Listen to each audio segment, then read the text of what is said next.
수밖에 없도다.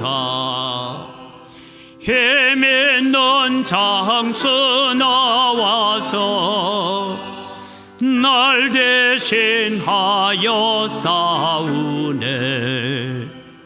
이 장수 누군가? 주 예수 그리스도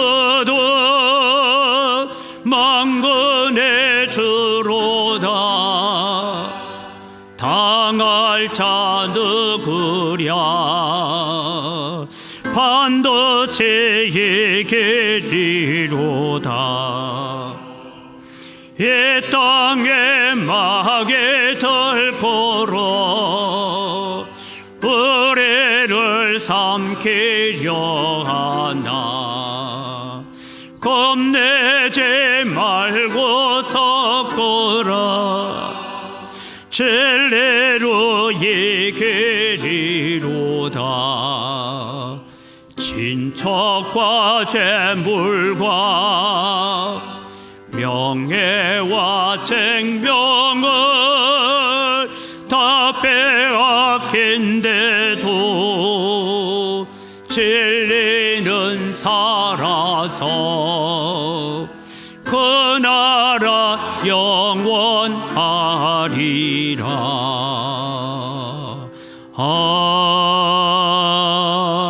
아멘.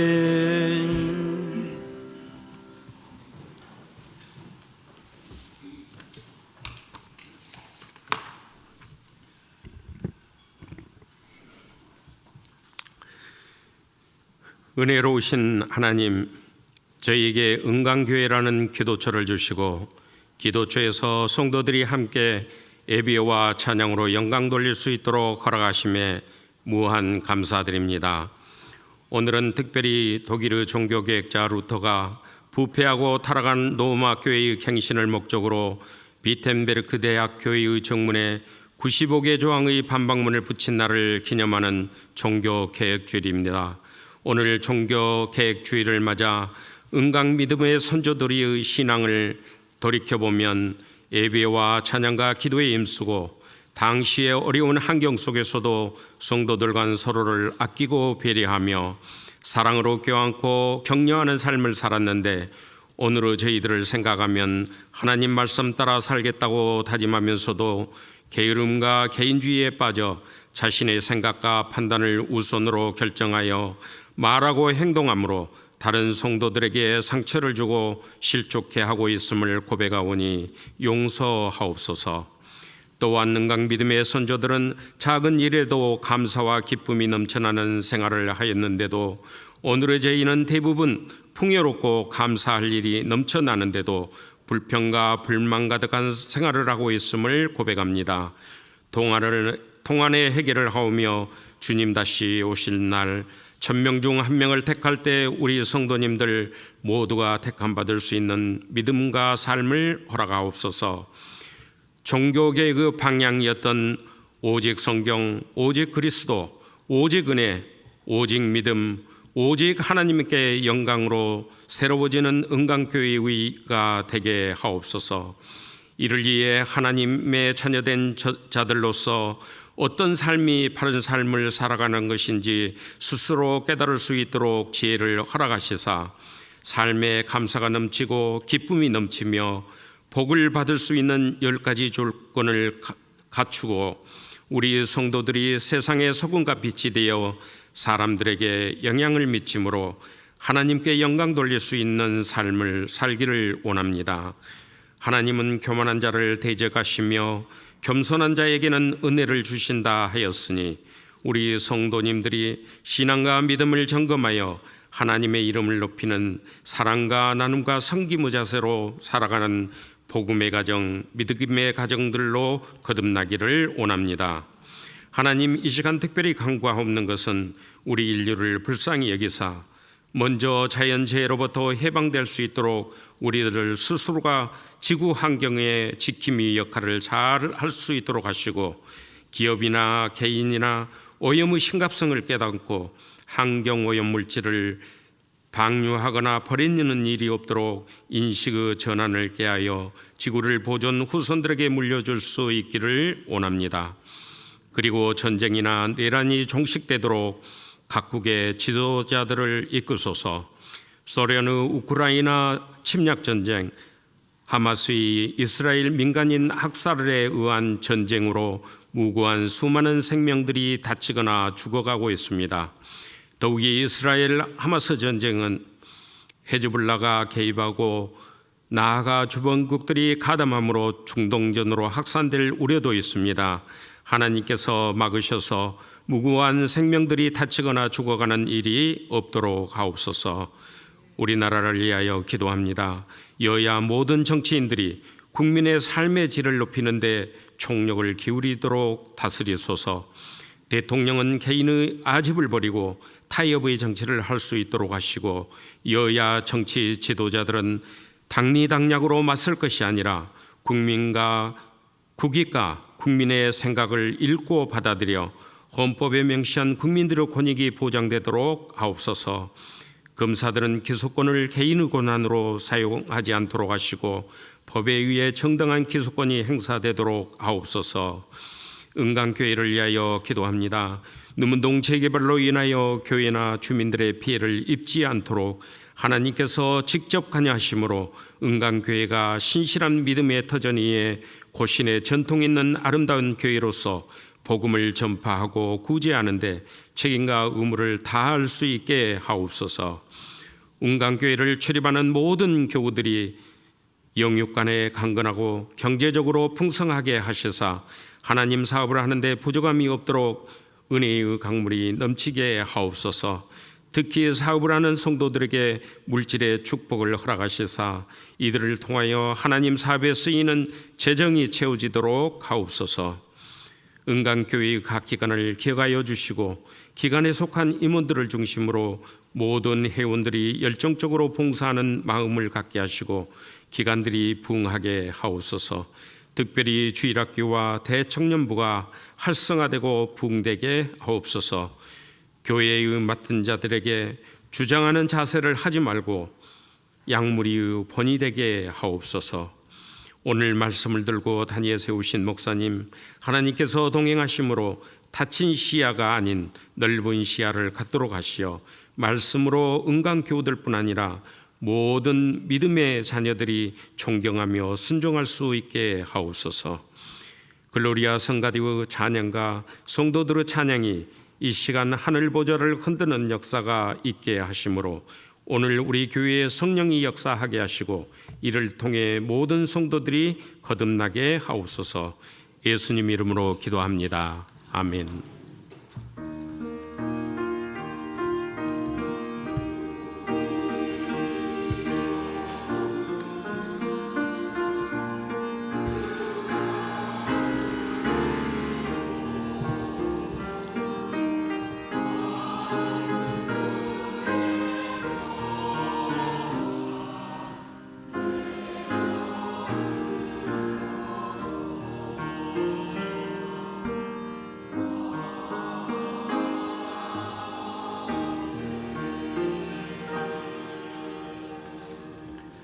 예, 오늘 우리에게 주신 하나님 말씀을 봉독합니다. 하나님 말씀은 로마서 1장 15절에서부터 17절 말씀입니다. 그러므로 나는 할 수 있는 대로 로마에 있는 너희에게도 복음 전하기를 원하노라. 내가 복음을 부끄러워하지 아니하노니 이 복음은 모든 믿는 자에게 구원을 주시는 하나님의 능력이 됨이라. 먼저는 유대인에게요 그리고 헬라인에게로다. 복음에는 하나님의 의가 나타나서 믿음으로 믿음에 이르게 하나니 기록된 바 오직 의인은 믿음으로 말미암아 살리라 함과 같으니라. 아멘.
아멘. 우리의 찬양을 받으시는 하나님 아버지 감사합니다.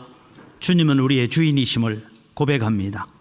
늘 우리가 주인 되어서 살고 하나님을 우리의 종처럼 생각하며 살 때도 많았습니다. 주님, 저희들을 용서하시고 이 종교개혁 기념주일에 우리의 믿음의 선조들이 걸어갔던 그 신앙, 그 믿음을 우리가 다시 본받게 하여 주시옵소서. 감사합니다. 예수님 이름으로 기도드립니다. 아멘. 오늘은 1517년 10월 31일에 말틴 루터가 비텐베르그 대학 안에 있는 채펄실 앞에 있는 거기에다가 95개 조항을 내 걸모로 말미암아서 종교개혁이 시작되어졌다. 그래서 우리는 종교개혁 기념주일로 지키고 있습니다. 마귀는 어떠하든 성경적 기념주일을 점점 지키지 못하게 하려고 애를 쓰고 있습니다.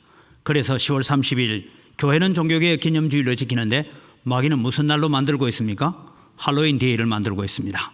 우리는 작년에 이태원에서 있었던 그 비참한 일들에 대해서 참 가슴 아프기도 하고 안타깝기도 하지만 우리가 하나 기억해야 될 것은 오늘날 그리스도인들은 지금 세상은 영적 전쟁 가운데 있다라는 것을 마음속에 꼭 새겨야 됩니다.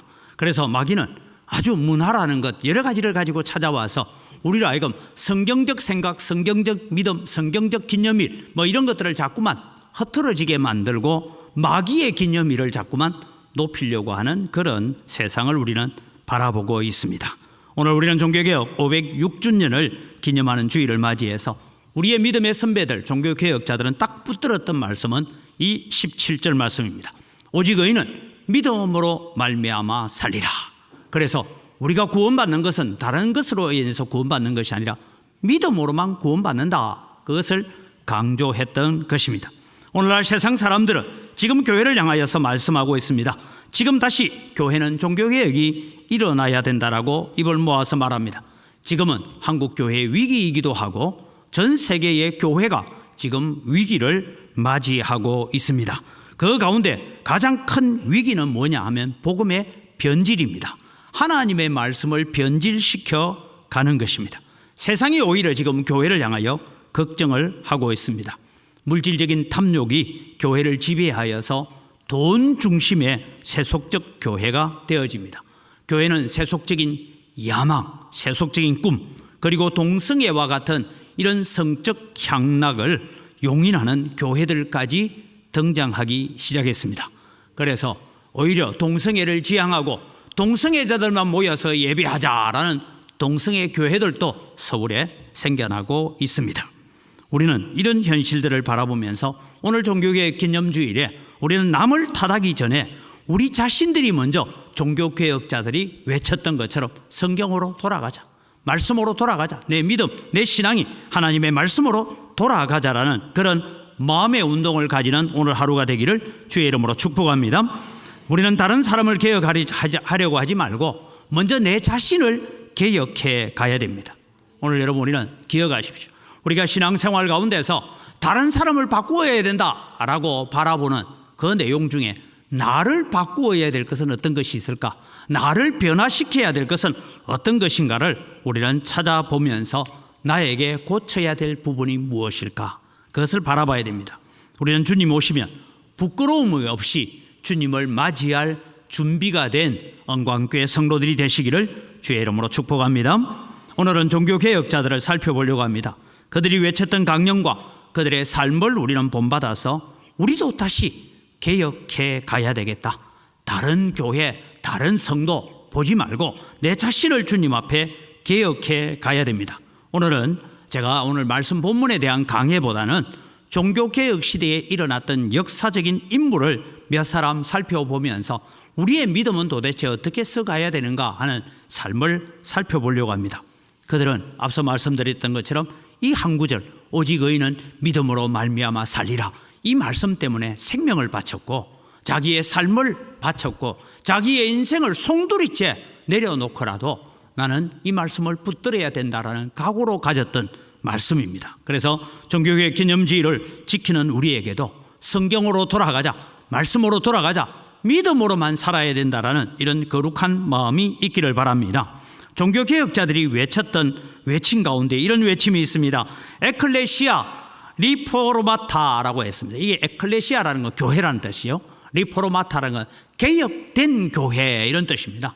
개혁된 교회는 세페르, 계속해서 개혁되어져 가야 된다. 리포르만다라고 했어요. 여러분, 종교개혁자들은 꿈꾸었던 교회가 있습니다.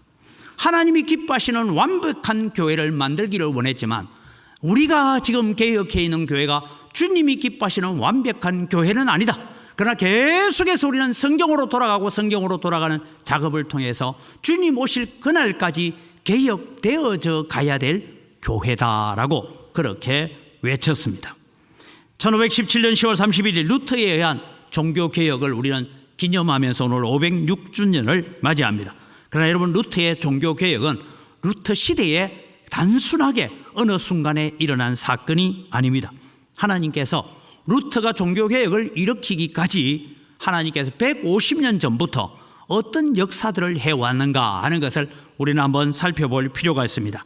그래서 여러분, 오늘도 우리도 하나님께서 때로는 우리로 하여금 루터처럼 설 때가 있는가 하면 그 전 시대의 사람처럼 쓰임받을 수 있고 루터 이후의 사람처럼 우리도 쓰임받을 수 있다는 것이죠.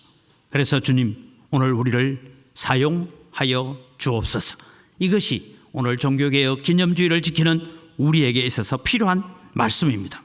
그래서 여러분, 이 종교개혁의 역사를 만든 인물들을 우리가 살펴보면서 이들을 중심으로 한 은혜를 나누어 보려고 합니다. 첫 번째 살펴볼 사람은 존 위클리프라는 사람입니다. 여러분, 존 위클리프라는 이 사람은 영국의 신학자이고 최초로 라틴어로 된 성경을 영어로 번역한 사람입니다. 여러분, 성경 번역 잘했네. 우리가 지금은 박수치지만 이 당시에는 모든 성경은 라틴어로만 읽어야 됐습니다. 그래서 이 성경을 다른 언어로 번역한다라는 것은 소위 말해서 성경의 권위를 떨어뜨리는 신성 모독이라고 생각했습니다. 그래서 교회 안에 사제들만 성경책을 들고 성경을, 지금도 여러분 천주교 카톨릭에 가면 처음 성경 본문은 라틴어로 읽습니다. 그리고 난 뒤에 이제 강화를 시작을 합니다. 그래서 여러분, 이 존 위클리프는 루터보다 150년 전에 있었던 사람입니다. 그러니까 여러분, 루터의 종교개혁은 하나님께서 그 이전부터 이미 하나하나 진행해 오셨다라는 것을 알 수가 있습니다. 이 위클리프가 내건 구호 중에 이런 구호가 있습니다. 성경이 국민에 의한, 국민을 위한 정부를 만들어 낼 것이다. 여러분, 우리가 많이 들었던 얘기죠. 우리는 이 말을 에이브라함 링컨이, 미국의 16대 대통령이 게티스버그에서 남북전쟁을 이루어 할 때에 그때 국민에 의한, 국민을 위한 정부 뭐 이렇게 외쳐서 링컨이 이 말을 처음 한 거라고 생각하는데 그게 아니고 이미 여러분 500년 전에 위클리프라는 사람이 사용했던 그 말을 인용을 해서 했을 뿐입니다. 여러분, 이 위클리프는 그런 얘기를 합니다. 나는 성경의 진리가 언젠가는 승리할 것을 믿는다.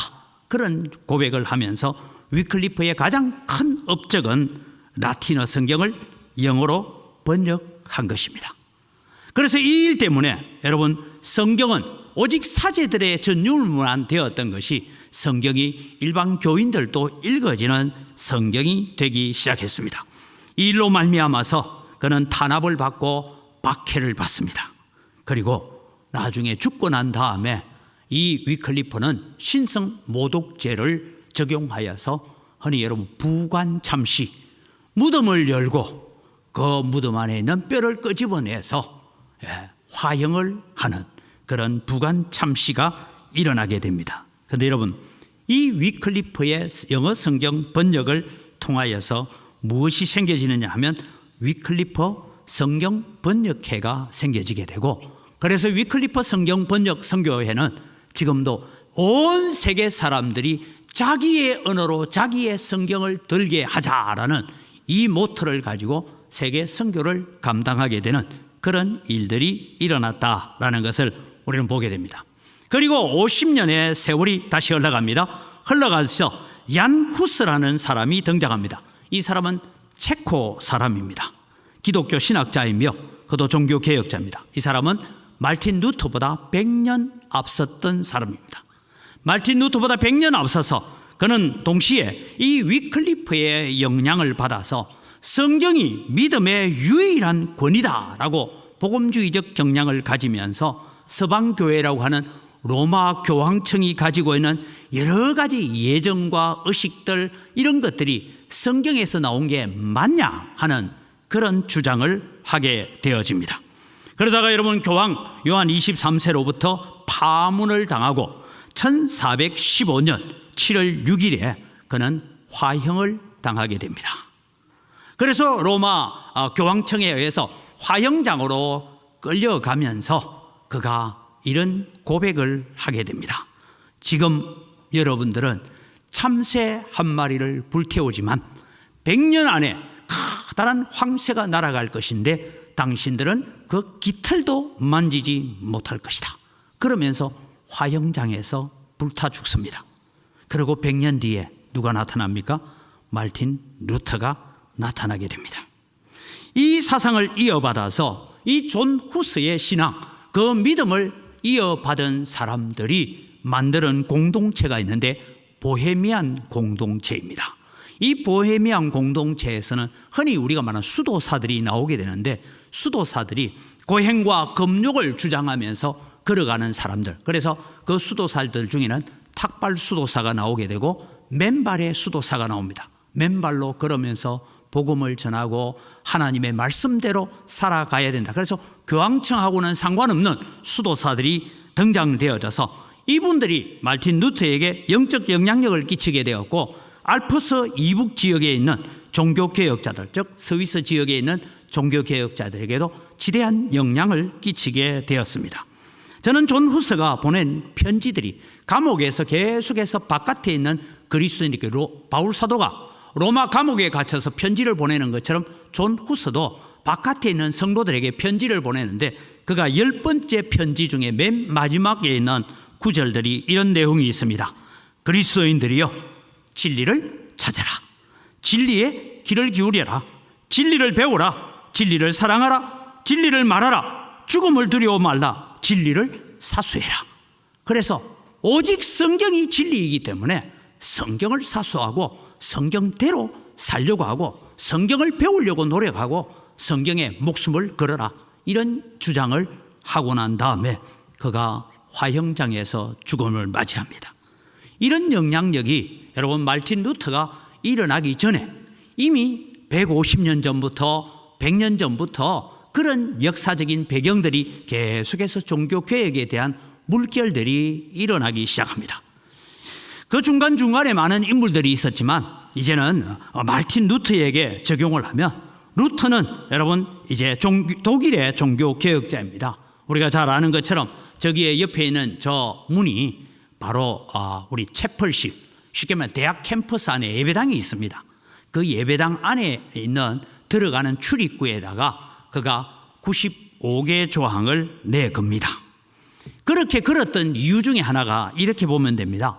성 베드로 성당을 짓기 위해서 벌써 100년 전부터 후서도 베드로 성당 짓는 면죄부를 반대했던 사람입니다.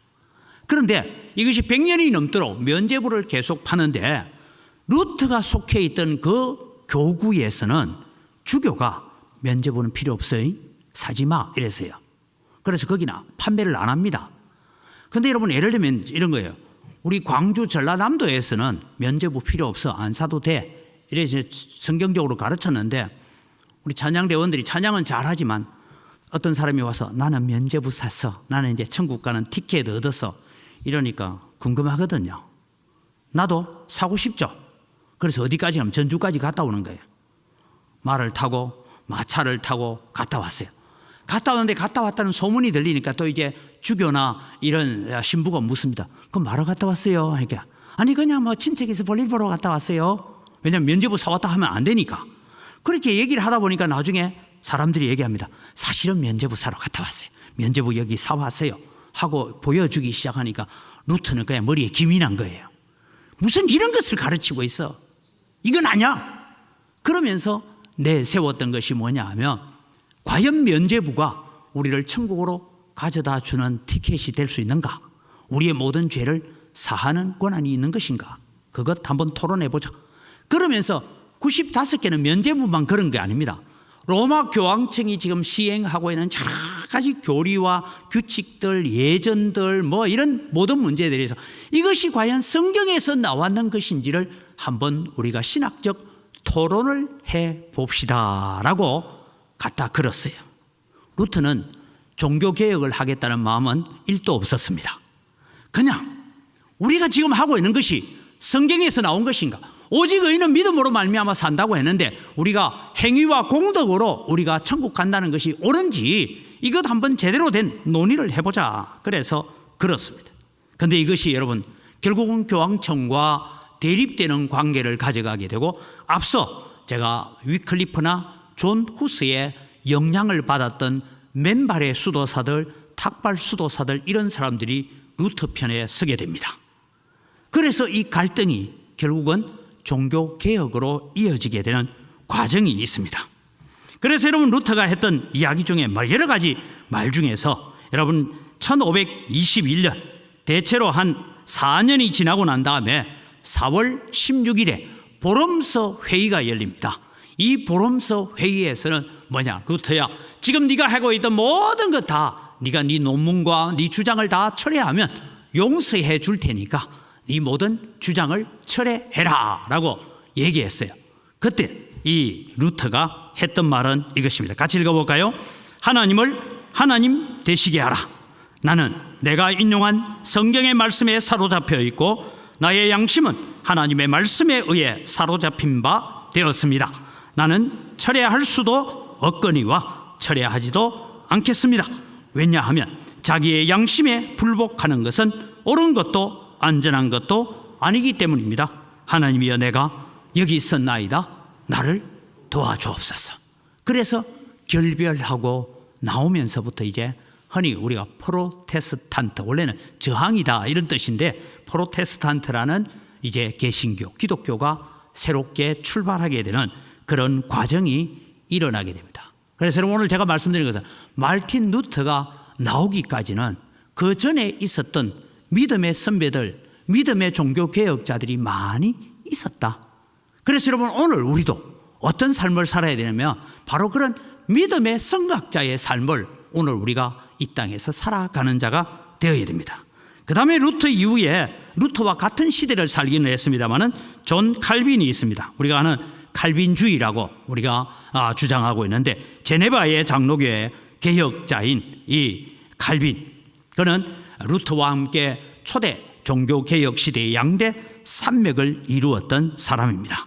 그는 금욕에 대해서 관대했던 루터보다는 더 금욕적인 삶을 주장하면서, 칼빈은 오늘 우리 고신척이 주장하고 있는 기독교 교리의 5대 교리를 주장하게 되어지죠. 그 5대 교리는 이런 것입니다. 첫째는 인간은 전적으로 부패했다. 우리에게 선한 모습은 하나도 없다. 그래서 인간은 전적 부패라는 칼빈주의 5대 교리를 등장시킵니다. 그 다음에 여러분, 이 인간은 전적으로 부패했다라고 말하면서 자막 보여주세요. 무조건적 하나님의 선택이다라는 것을 가르치고 있습니다. 여러분, 우리가 구원받을 만한 조건, 우리가 천국 갈 만한 조건이 있어서 하나님께서 우리를 선택하신 것이 아니고 하나님의 무조건적인 은혜로 우리를 선택하셨다라는 것을 강조하고 있는 것입니다. 그래서 하나님의 선택을 받은 이 자체가 여러분, 우리는 구원의 기쁨이고 감사가 되기를 바랍니다. 오늘 여러분, 우리는 이 예배의 자리에 앉아 있는 것이 감사가 되기를 바랍니다. 왜냐하면 하나님께서 아무 조건 보지 않고 우리를 선택하셔서 불러오셨기 때문이다라는 것이죠. 그래서 제가 설교 시간에도 자주 말씀드립니다만, 나는 예수 믿는다라고 말은 하지만 내가 믿은 것이 아니고 어느 날 내 안에 예수 그리스도가 들어와 계셔서 믿게 해 주셨습니다. 여러분, 믿음이란 건요, 이게 이론적으로 설명할 수 있는 게 아니에요. 어느 순간에 예수 그리스도가 내 속에 와 계시고 내가 그 예수 그리스도를 나로 주로 고백할 수 있는 것은 하나님의 조건 없는 선택으로 오늘 우리를 부르신 줄 믿으시기 바랍니다. 그 다음에 하나님께서 제한된 속죄를 칼빈주의 5대 교리에서 말하고 있습니다. 여기에 제한된 속죄라는 것은 예수 그리스도의 십자가의 보혈의 능력은 모든 인류를 다 구원하고도 남습니다. 그런데 하나님께서 에베소서 1장에 기록된 하나님께 창세전에 미리 택하시고 택하신 자들을 부르시고 부르신 자들을 의롭게 하셔서 예수 그리스도 안에서 제한된 자들이 우리는 속죄를 받습니다. 그런데 여러분, 이 제한된 자가 누구인지는 우리는 다 알지 못해요. 우리가 길거리 나가면 하나님께서 이 사람 택한 사람하고 체크를 다 해놓으면 우리가 그 사람 열심히 전도하면 되겠는데, 하나님은 누구를 택했는지 우리에게 보여주지는 않아요.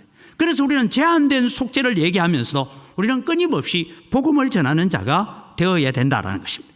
그 다음에 칼빈이 주장했던 것 중에 하나가 저항할 수 없는 은혜를 우리가 받았다라고 해요. 여기에 여러분, 저항할 수 없는 은혜는 하나님께서 한번 택하신 사람은 반드시 하나님은 어떤 방법을 동원해서라도 하나님은 그를 하늘나라로 천국으로 인도해 가신다라는 것이 저항할 수 없는 은혜입니다. 이 저항할 수 없는 은혜를 왜곡시키는 사람들이 있습니다. 하나님은 선택하신 사람을 이러든 저러든 어떻게 하든 불러서 구원한다 하니까 하나님께서 내가 죽을 때 되면 구원하겠지 하고 곁길로 가 있는 사람들도 있습니다. 그러나 여러분, 오늘 우리는 기억해야 됩니다. 하나님께서, 저도 가끔 이렇게 밖에 나가서 사람들을 만나게 되면 목사 아들도 만나게 되고 장로 아들도 만나게 되고 교회의 중직자인 자녀들도 만나게 됩니다. 그런데 지금은 교회를 안 다닌대요. 왜 안 다니냐? 하나님이 안 믿겨진대요.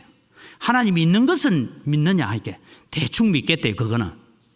근데 내 마음에 아직 확실히 없어요. 이런 얘기를 하는 사람들을 들어 만납니다. 그러면 저는 하는 얘기였습니다. 하나님의 저항할 수 없는 은혜가 무엇이냐? 딱 두 가지 방법이 있다. 하나는 오늘 나를 만난 것이 은혜인 줄 알고 오늘부터 내가 교회 나가야 되겠구나. 오늘 내가 목사님을 만난 것이 하나님의 계기입니다. 내가 교회로 가겠습니다 하고 순종하여 말로 할 때 잘 따라오는 방법이 하나 있고, 또 다른 방법이 하나 있다. 뭡니까? 교회 가자 주변의 환경과 모든 형편을 통해서 교회 가자 예수 믿자라고 하는데 끝까지 버티고 있으면 다리가 하나 부러지든지 팔이 하나 빠지든지 대가리가 터지든지 무슨 방법을 통해서라도 하나님은 너를 예배하는 자리로 끌고 가실 것이다. 만약에 하나님이 너를 정말 택하지 않았다면 내버려 두실 것이다. 그러나 하나님이 택한 자라면 하나님은 내버려 두지 않고 간섭하실 것이다. 그래서 부탁합니다. 말로 할 때 들을래? 뒤지게 맞고 들을래? 여러분 이게 우리가 저항할 수 없는 은혜란 게 그거예요. 그래서 여러분 우리는 하나님께서 우리가 말씀하실 때 순종하는 것이 복인 줄 믿으시기 바랍니다. 꼭 얻어 터지고 와서 듣는 게, 이번 여러분 다니엘 기도회를 하다 보면 그 나오는 간증에 나오는 강사들 중에 두 종류가 나온다니까요. 말로 할 때 잘 듣고 따라온 사람이 있는가 하면 하나는 꼭 죽도록 얻어맞고 난 뒤에 내가 빈손 들고 앞에가 십자가를 붙더니 이러고 나온 사람들이 있다는 거예요. 여러분이 칼빈이 주장했던 것은 그것입니다. 그 다음에 성도의 견인이라는 이 주장은 뭐냐 하면, 우리는 연약하여서 늘 넘어지고 쓰러지는데 주님께서 늘 우리 곁에 오셔서 나와 함께 하시고 나를 붙드시고 인도하시고 말씀하시고 내 손을 잡아 이끌어 주셔서 어디까지? 천국 문에 들어가는 그 순간까지 우리를 인도해 가시는 하나님의 손길이 있다. 이것이 칼빈이 주장했던 5가지 교리입니다. 이것이 여러분 오늘 장로교의 교리가 되어 있습니다. 칼빈이 주장했던 것 가운데 그는 우리가 서는 하나님 앞에서 코람데오라는 말을 사용을 했습니다. 우리가 예셉시 배지에 보면 여러분 심장을, 하트를 손에 들고 있는 거 있죠. 이 그림은 누가 만들었냐 하면 실제로 칼빈이 만든 그림이에요. 내 심장을 주님께 드립니다 하면서 오직 하나님께만 영광을 돌리기 위해서 살아야 된다라는 주장을 했습니다. 칼빈이 죽을 때 남긴 유언입니다. 내가 죽으면 내 묘에는 묘비를 세우지 말라라고 유언을 남겼습니다. 그래서 여러분 지금도 제네바에 가면 사람들이 칼빈의 묘지를 소개를 안 합니다. 그래서 어떤 사람이 일부러 칼빈 묘지가 어디 있습니까? 그러면 칼빈이 가르쳐 주지 말랬어요 라고 하면서 가르쳐 준답니다. 그래서 제네바에 있는 공동묘지에 가장 구석지고 후미진 곳에 칼빈의 무덤이 있고 거기에는 묘비가 아직도 없습니다. 왜냐하면 내 묘비를 세워놓으면 사람들이 하나님께 영광 돌리는 것이 아니라 내게 영광 돌리고 나를 추앙할까 하여서 내 묘비에 세우지 마라. 그래서 이름 없는 무명용사 같은 무덤으로 남아 있습니다. 이것이 여러분 칼빈이 살아갔던 삶이죠. 모든 것이 하나님께 영광이었습니다. 이 칼빈과 같은 시대를 살았던 올리 쩌빙글리라는 사람이 있습니다. 그는 스위스의 종교 개혁자입니다. 이 쩌빙글리가 주장했던 그 가운데 아주 중요한 주장이 있는데 그 중에 하나 몇 가지를 읽어보면, 설령 내가 감옥에 투옥된다 할지라도 알프스 산의 바위 하나를 옮기는 것이 성경으로부터 나를 한 뼘 옮기는 것보다 쉬울 것이다. 이 말이 뭐냐 하면, 나로 하여금 하나님의 말씀 성경에서 한 발짝 옆으로 가게 만드는 것은 알프스 산에 있는 바위를 옮기는 것보다 더 힘들다. 그러니까 그런 생각하지 마라. 나는 오직 성경에 붙잡혀 살겠다. 그래서 성경의 권위는 교회의 권위 위에 있다. 성경이 정확하게 하라고 명하지 않으면 우리는 해선 안 된다. 이런 주장을 합니다. 그래서 여러분 종교개혁자들이 외쳤던 가운데 하나가 이 당시에 로마 교회가 가지고 있었던 것이 뭐냐 하면, 로마 공의회, 지금도 마찬가지입니다. 추기경들이 모여서 거기에서 결정을 내리면 그 결정은 성경과 같은 권위를 가진다라는 주장을 하고 있는 거예요. 그래서 교황이 교황의 의자에 앉아서 머리에 삼천관을 서고 선포를 하면 그것은 성경과 똑같은 권위를 가진다. 여기에 대해서 지금 저윙글리는 반발합니다. 교회가 성경을 해석할 수 있는 권리가 있는 것이 아니고 성경이 그 교회가 참된 교회인지 바른 교회인지를 결정해야 된다. 여러분, 은광교회가 제가 무슨 해석을 했다고 해서 그것이 성경의 바른 해석이 아니라 오늘 나의 해석, 제 설교 모든 것이 하나님의 말씀으로 다시 점검받아야 되고 하나님의 말씀으로 다시 회복되어져야 된다. 그래서 계속해서 개혁되어져 가야 될 교회를 말씀하고 있는 것입니다. 그래서 교회가 성경의 해석권을 가졌다는 것을 반대를 하고 성경이 지금 이 교회가 바른 교회인지 올바르지 못한 교회인지를 판단하게 해야 된다. 이것이 종교개혁자들의 외침이었고 저윙글리가 외쳤던 삶입니다. 그 다음에 여러분, 이런 스코틀랜드로 가면 존 낙스라는 사람이 나옵니다. 이 존 낙스도 칼빈과 함께 교제를 하면서 이런 스코틀랜드의 종교개혁자로 살았던 사람입니다. 이 존 낙스는 오늘날 우리가 주장하고 있는 장로교 정치제도의 기초를 놓았던 사람입니다. 그래서 여러분, 우리는 칼빈주의의 신앙의 기초를, 교리의 기초를 칼빈에게 물려받았으면 오늘 교회의 정치제도는 존 낙스에 의해서 물려받은 것이에요. 그런데 여러분, 이 존 낙스가 얼마나 여러분 참 힘든 어려운 시절을 보내면서도 그가 영국 국교, 즉 영국 국왕이 교회의 머리가 된다라는 것을 반대하면서 스코틀랜드의 독립운동과 동시에 일을 합니다. 그래서 여러분, 이 당시에 메리 스튜어트, 우리가 피의 여왕이라고 하는 메리 여왕이 있을 때입니다. 이 메리 여왕이 이런 말을 했습니다. 스코틀랜드의 100만 대군보다 기도하는 존 낙스가 더 무섭다. 오늘 은광교회 성도 여러분, 우리가 종교개혁 기념주의를 지키면서 은광교회 모든 교인보다 은광교회에서 기도하고 있는 아무개 한 사람이 내가 더 무섭다라고 마귀가 두려워하는 존재가 되기를 바랍니다. 이것이 여러분, 우리가 종교개혁자들의 믿음, 그 신앙을 우리가 물려받아 가는 것입니다. 그래서 여러분, 이 존 낙스는 이렇게 기도합니다. 오 하나님, 스코틀랜드를 나에게 주시옵소서, 아니면 죽음을 주시옵소서라고 그렇게 기도했고, 그가 외쳤던 말 중에 하나는 기도하는 한 사람이 기도하지 않는 한 민족보다 더 강하다라고 얘기를 했어요. 그래서 이 존 낙스는 특별히 하나님 앞에 말씀을 붙들고 기도하는 것을 강조했던 사람입니다. 여러분, 이 존 낙스의 영향으로 말미암아서 일시적이지만 스코틀랜드 군대가 잉글랜드를 점령하게 되고 잉글랜드를 점령한 그 시점에 일어나는 것이 우리가 흔히 말하는 웨스트민스터 신앙고백서 및 대소교리문답이 만들어질 때가 존 낙스의 죽음 이후에 존 낙스의 후예들이 잉글랜드를 오히려 점령해서 이런 기독교의 아주 초석과 같은 성경을 집약하는 교리를 만들어내는 계기가 되었다라는 것입니다. 하나님께서 오늘 우리에게 이제 말씀하고 있습니다. 우리는 종교개혁 506주년을 두고 있습니다. 하나님께서 말씀하시기를 너희들은 종교개혁 506주년을 기념만 하지 말고 지금 너희가 이런 개혁자의 마음을 품고 교회를 위해서 기도하고 복음을 위해서 기도하고 세상을 위해서 기도하라고 말씀하고 있습니다.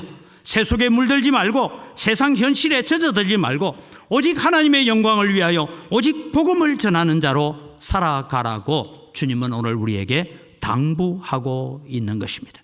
이것이 여러분, 우리가 종교개혁을 지켜가는, 우리가 기념하는 성도의 자세입니다. 그래서 여러분, 오늘 종교개혁자들이 외쳤던 5대 강령이 있습니다.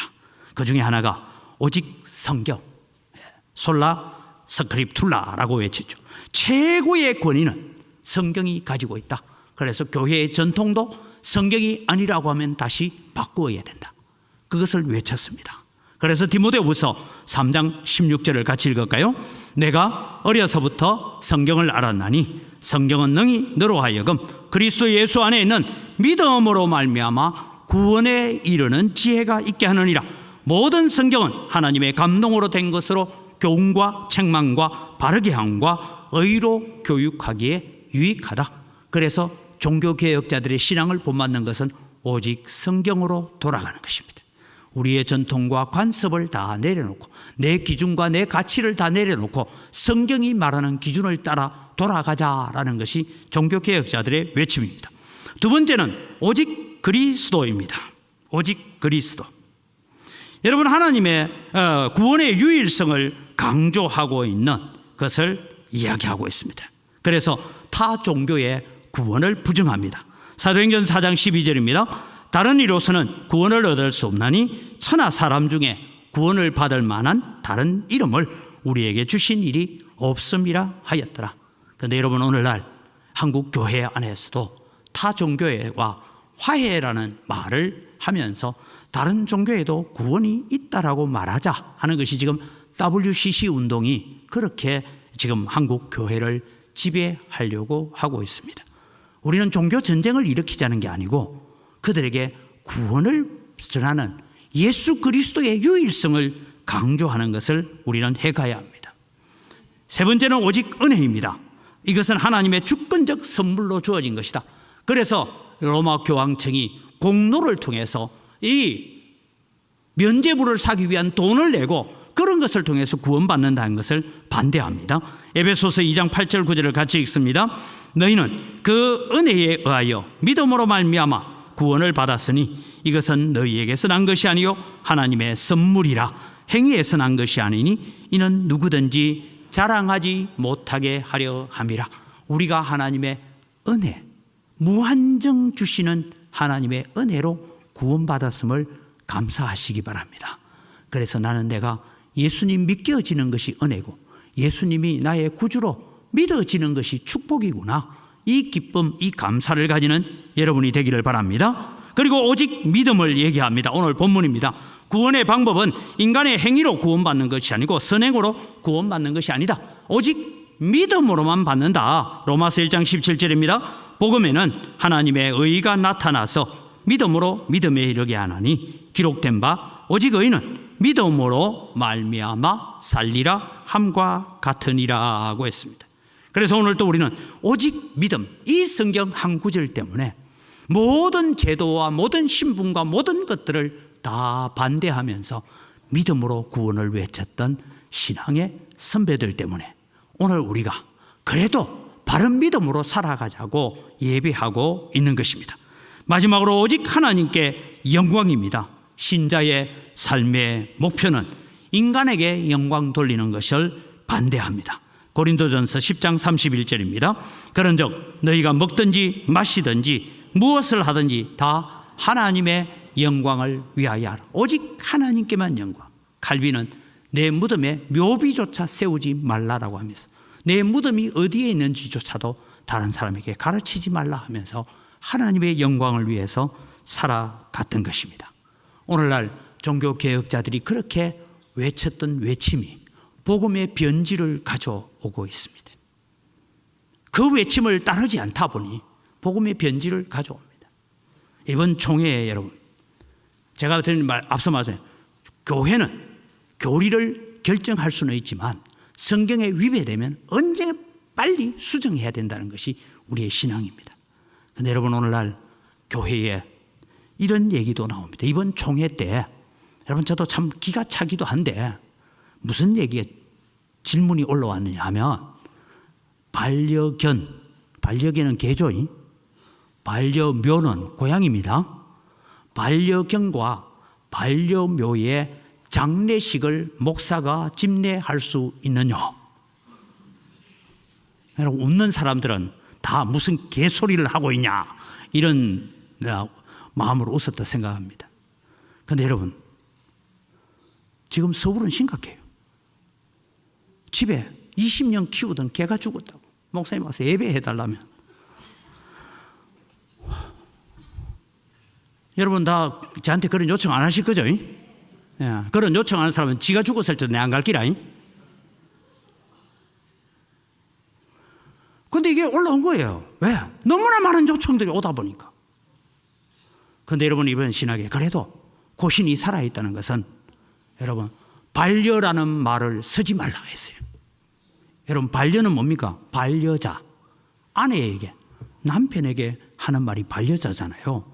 그런데 개새끼한테 무슨 반려라는 말을 쓰고 고양이한테 무슨 반려라는 말을 쓰냐. 죄송합니다. 집에 여러분 개를 키우고 있는 분들에게는 좀 섭섭할지 몰라도 그냥 애완견이고 애완고양이에요. 근데 그게 반려라는 말조차 쓰지 말라고 총회가 결의했습니다. 그러면 장례식은 해야 돼요? 말아야 돼요? 여러분, 이것이 지금 세속적인 것들이 교회 안에 그렇게 지금 밀고 들어오고 있어요. 지금 계속해서 들어오고 있어요.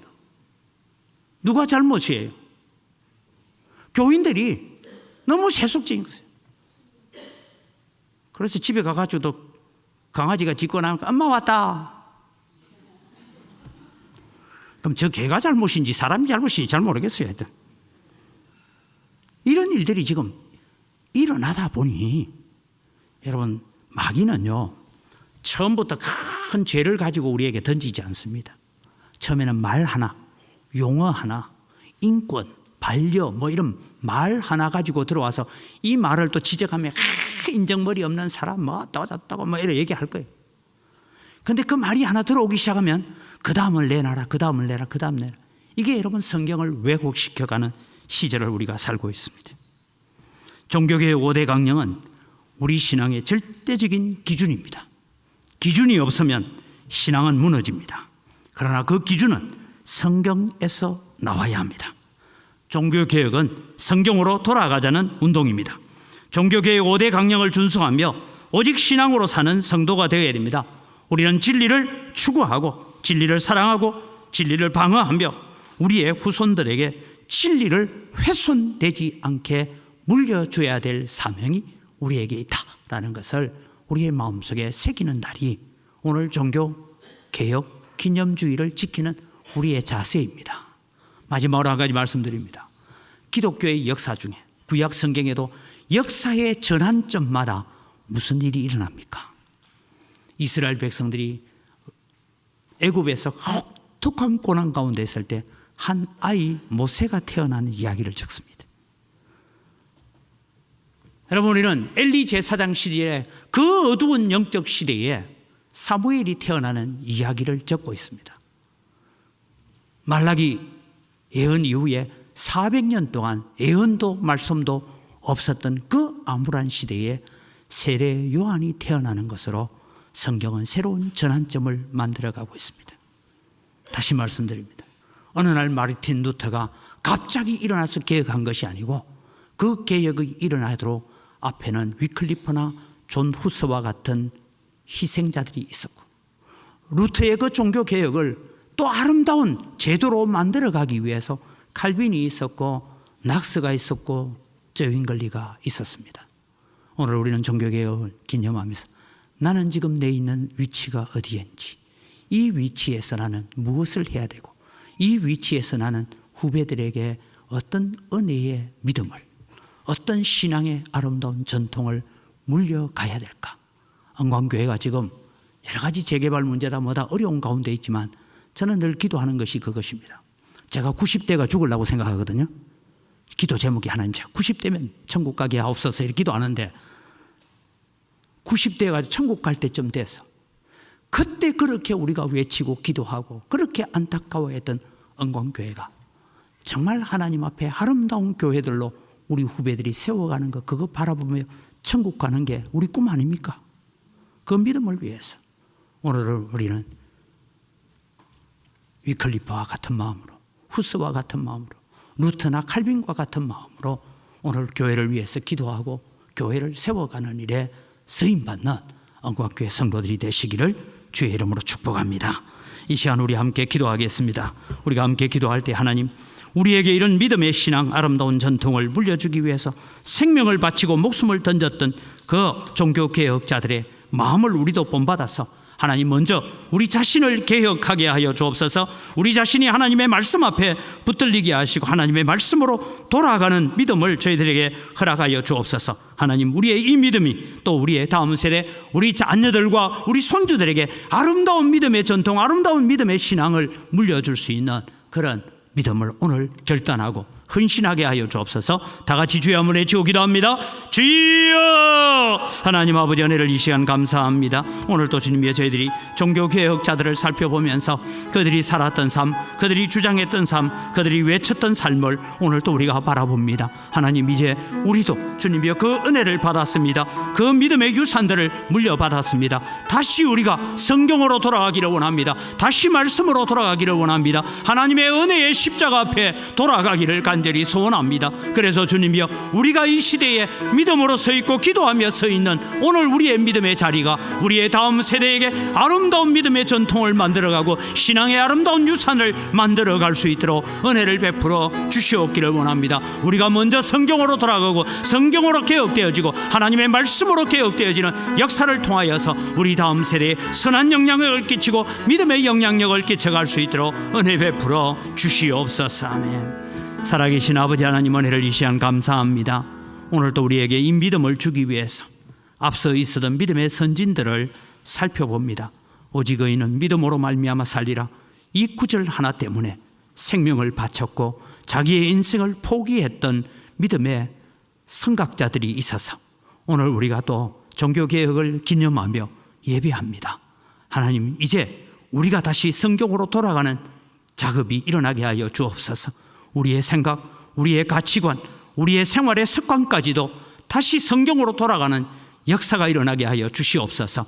우리 자신에게 먼저 종교개혁이 일어나게 하시고, 그래서 주님, 이 개혁의 신앙이 또 우리 다음 세대에 물려지게 하시고, 하나님, 우리가 천국 갈 때에 이 영광교회 우리의 후배들이 믿음으로 말씀으로 세워져 있으면서 그때 우리의 선배들이 눈물로 기도하고 주님 앞에 부르짖고 외쳤던 그 믿음 때문에 우리가 오늘 이렇게 아름다운 믿음 생활을 합니다라고 칭찬받을 수 있는 그런 믿음의 자리에, 결단의 자리에 서는 우리들 되게 하여 주시옵소서.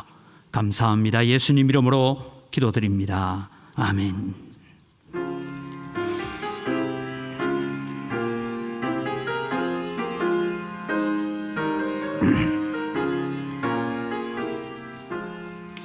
어느 민족 누구게나 결단할 때에 있나니 참과 거짓 싸울 때에 어느 편에 설 건가.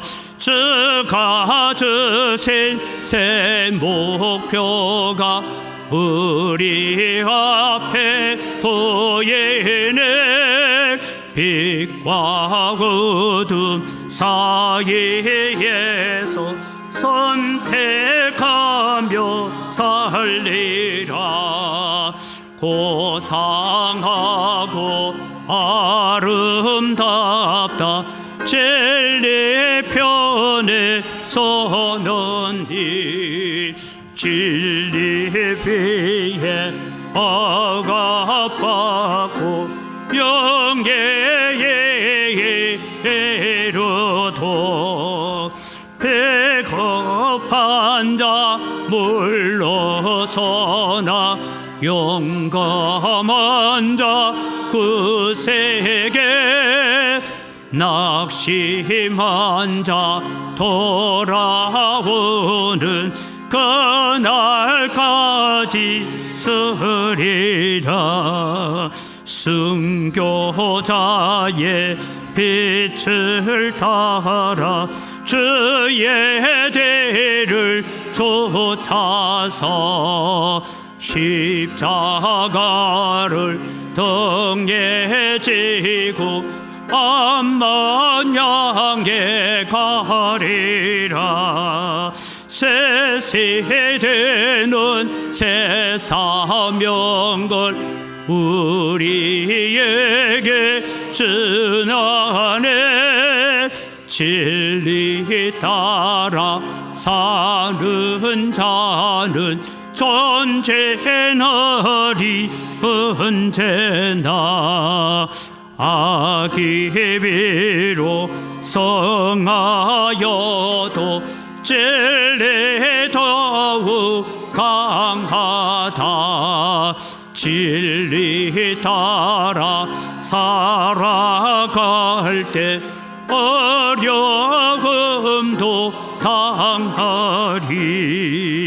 우리 가는 그 앞길에 어두운 장막 덮쳐도 하나님이 함께 계셔 항상 지켜 주시리.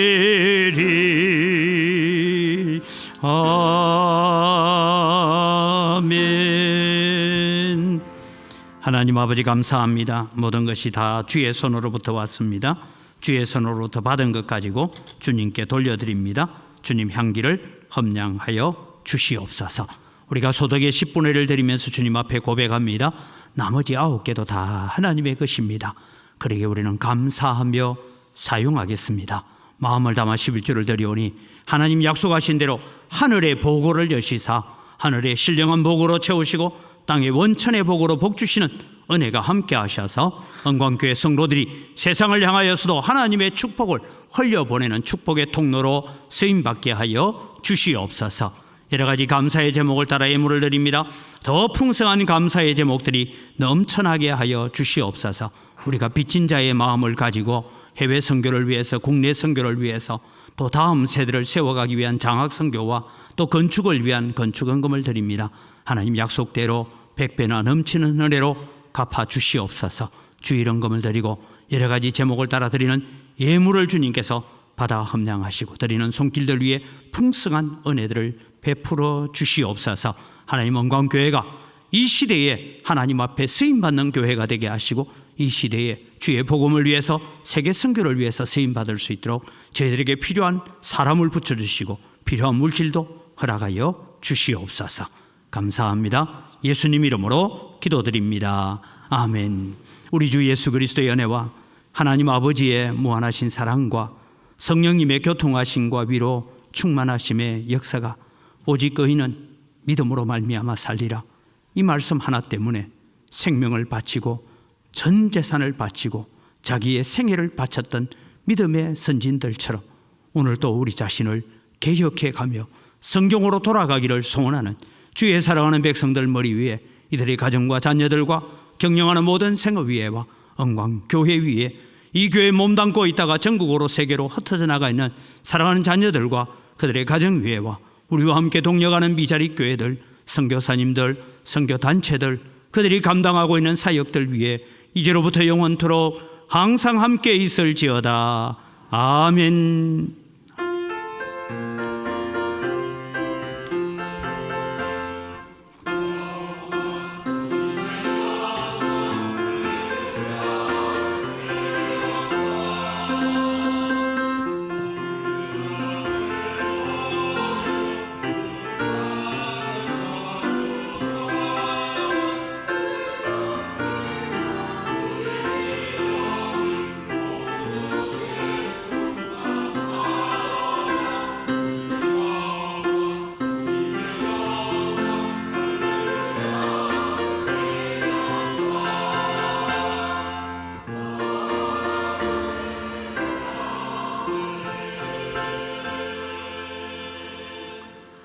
예, 우리 옆에 있는 사람 인사합니다. 감사합니다. 사랑합니다.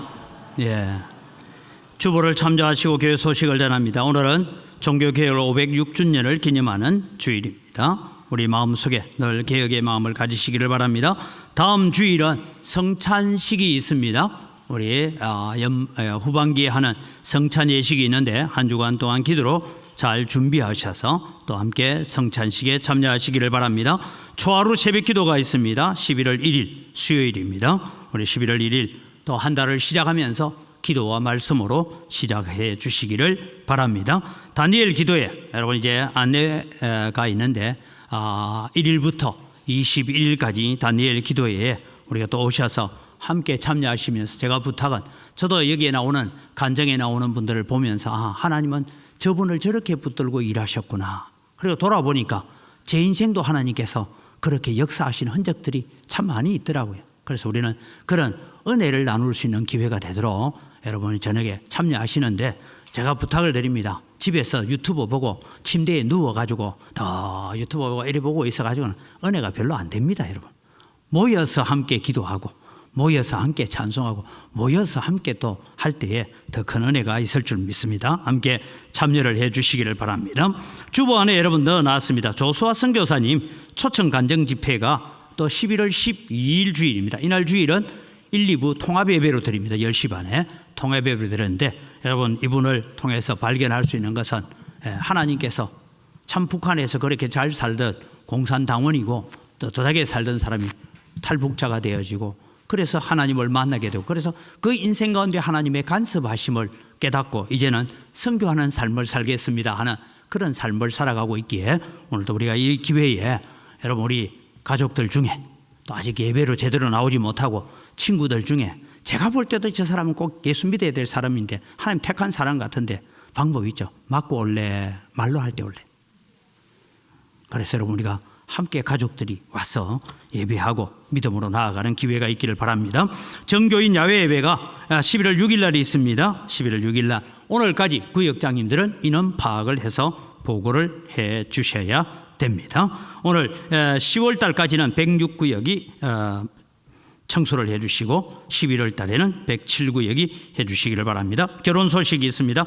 홍경희 권사님의 3녀 임효진 양 결혼식이 토요일에 있습니다. 또 함께 격려해 주시고 축하를 해 주시기를 바랍니다. 우리 다 같이 자리에 일어나셔서 오늘 또 오직 의인은 믿음으로 말미암아 살리라 이 고백처럼 우리도 믿음으로 살아가기를 함께 축복합니다.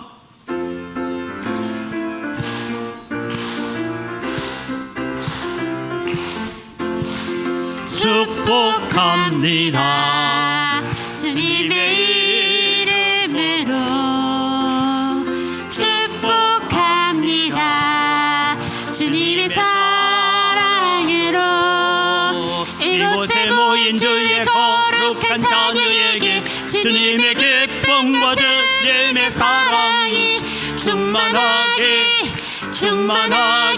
넘치기를 축복하고 사랑합니다. God bless you. 사랑해요. God bless you.